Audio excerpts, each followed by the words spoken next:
The next group of plant pathogens that I would like to discuss is the group that contains the plant viruses. I really like this particular group of organisms because the symptoms that they cause oftentimes are very, very beautiful.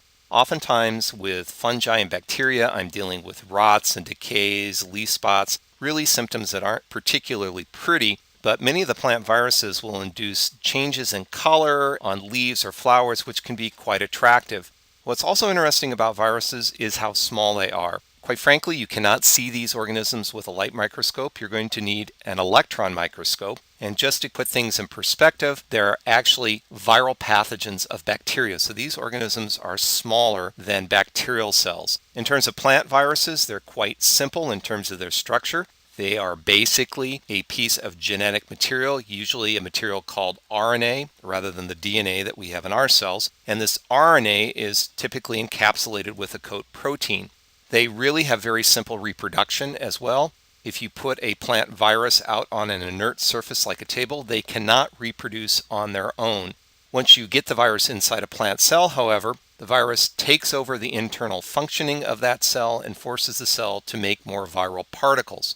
Viruses can be moved around in several different ways. Many types of plant viruses are associated with what are called insect vectors. These are insects that can move the virus from plant to plant. Certainly, this is not the only way that viruses can move around.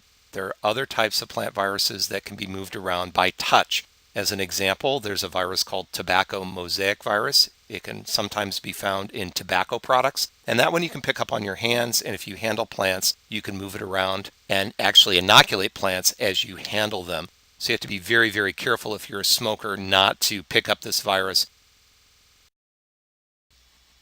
As I mentioned, plant viruses are quite small. This particular slide is an electron micrograph, which is a photo that's taken with an electron microscope. All of the white structures that you see in this slide are viral particles, probably of a virus called cucumber mosaic virus.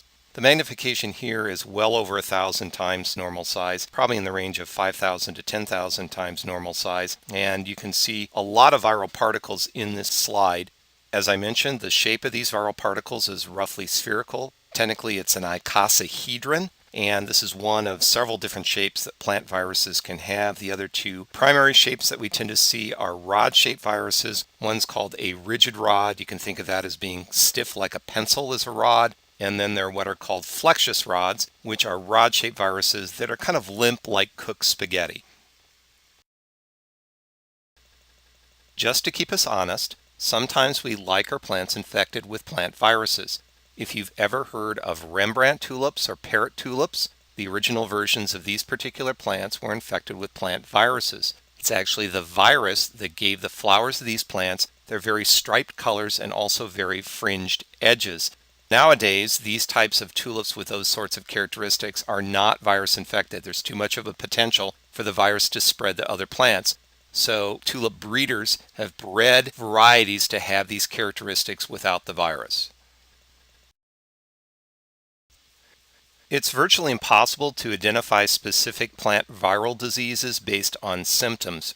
Really, identification of these types of diseases requires some sort of lab test. The techniques that are available for identifying plant viruses use technology that's very similar to that used in home pregnancy tests. On the other hand, there are a lot of very distinctive symptoms that are caused by viruses, and I think you should be able to get a good sense if you're looking at a plant and see particular symptoms, whether or not those symptoms are caused by some sort of viral pathogen. Probably the most classic of the viral symptoms is the one that's shown here, this kind of blotchy light and dark discoloration to the plant tissue. This is something called a mosaic, and there are lots and lots of different types of plant viruses that cause mosaic diseases. In fact, if you look at plant virus names, oftentimes you'll see a lot of them that will have the word mosaic in their name. In this particular case, we're talking about a disease called poinsettia mosaic virus, and it's occurring, as the name implies, on poinsettia.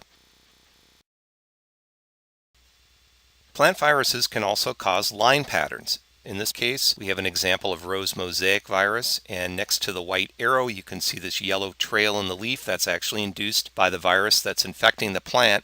This symptom can sometimes look similar to certain types of insect damage. There's a type of insect called a leaf miner that will tunnel trails in leaves. In this particular situation, however, the tissue is intact. It is just discolored. With a leaf miner, you would see a hollow trail inside the leaf tissue. In this photo, you can also see ring patterns if you look down towards the lower left. Again, very, very pretty sorts of patterns on the leaves. Quite frankly, if this were not due to some sort of infection, this could be quite attractive and might make a good varietal selection.